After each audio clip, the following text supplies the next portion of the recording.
Shalom Bapak Ibu saudara yang dikasihi Tuhan. Renungan firman Tuhan diambil dari Galatia pasal 6 ayat yang ke-9.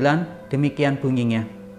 Janganlah kita jemu-jemu berbuat baik, karena apabila sudah datang waktunya, kita akan menuai jika kita tidak menjadi lemah.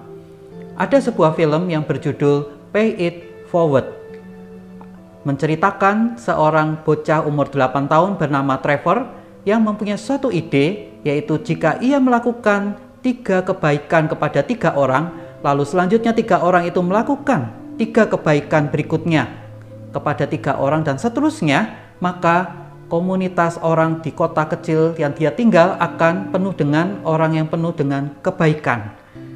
Sederhana Bapak Ibu, tetapi ini dapat terjadi dan dapat bekerja. Pertama-tama ia melakukan kebaikan pada mamanya. Mamanya seorang pecandu minuman alkohol. Ia membuang semua botol-botol minuman dari mamanya sehingga mamanya kemudian bisa diet dan bisa berhenti dari kecanduan minuman beralkohol. Lalu mamanya berterima kasih kepadanya, tetapi Trevor bilang, "Jangan berterima kasih padaku, Ma. Pay it forward, lakukanlah kebaikan kepada 3 orang berikutnya." Lalu mamanya berbuat kebaikan kepada nenek dari Trevor. Lalu nenek dari Trevor juga melakukan kebaikan lagi kepada 3 orang berikutnya. Di akhir cerita film ini, seisi kota di mana Trevor tinggal penuh dengan orang yang aktif melakukan kebaikan-kebaikan sehingga kotanya menjadi damai dan menjadi penuh dengan belas kasihan dan kebaikan bagi orang-orang di sekitar.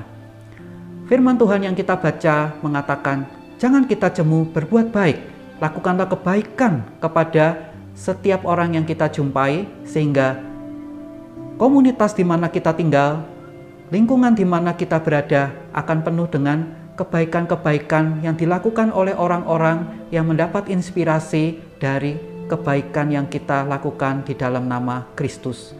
Itulah yang kita rindukan supaya damai sejahtera Kristus ada di dalam kita dan juga ada di dalam lingkungan kita sehingga kita boleh menjadi saksi dari Tuhan Yesus Kristus yang rajin berbuat baik. Amin. Mari kita berdoa. Bapa di surga, terima kasih untuk firman-Mu. Tolonglah kami sebagai pengikut-pengikut Kristus untuk melakukan kebaikan-kebaikan dengan tidak jemu, supaya bila tiba waktunya kami akan melihat orang-orang akan mengalami kebaikan Tuhan melalui tutur kata, perbuatan, dan sikap kami. Terima kasih ya Bapa, di dalam nama Tuhan Yesus Kristus kami berdoa. Amin.